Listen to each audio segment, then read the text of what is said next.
識唱一齊唱啦，應該有聽過嘅。啱啱同你講，咁我知邊個啦。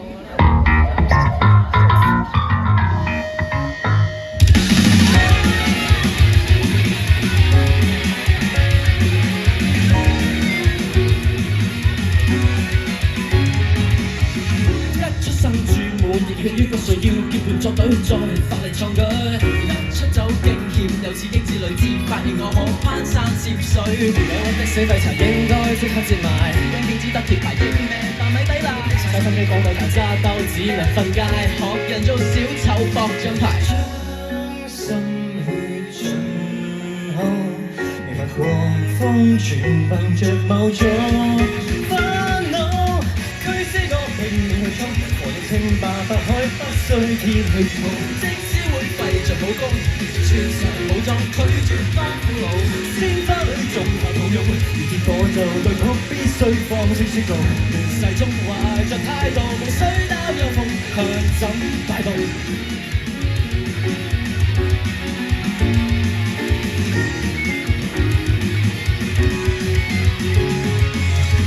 當一天分開，如果走出去看破善惡醜態，各自進修，終於都得到隊友的打救，以魄力補給，不需戰鬥。天生不懂失態，即使一生要捱，錯心怎可變賣現實，令我長大。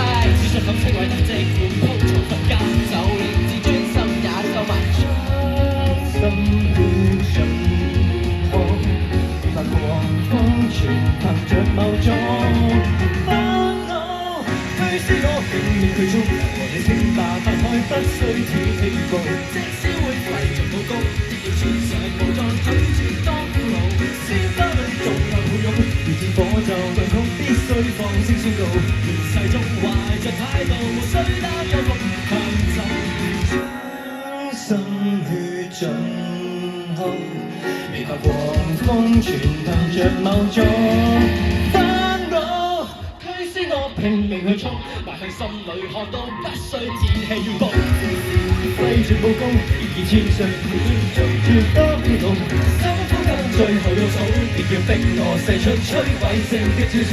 就算經已沒退路，燃燒一切人如命對賭。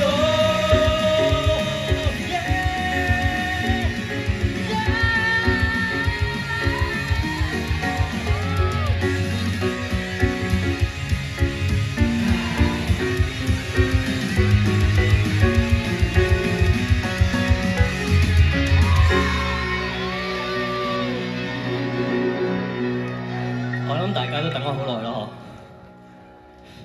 全香港最靚仔嘅 YouTuber。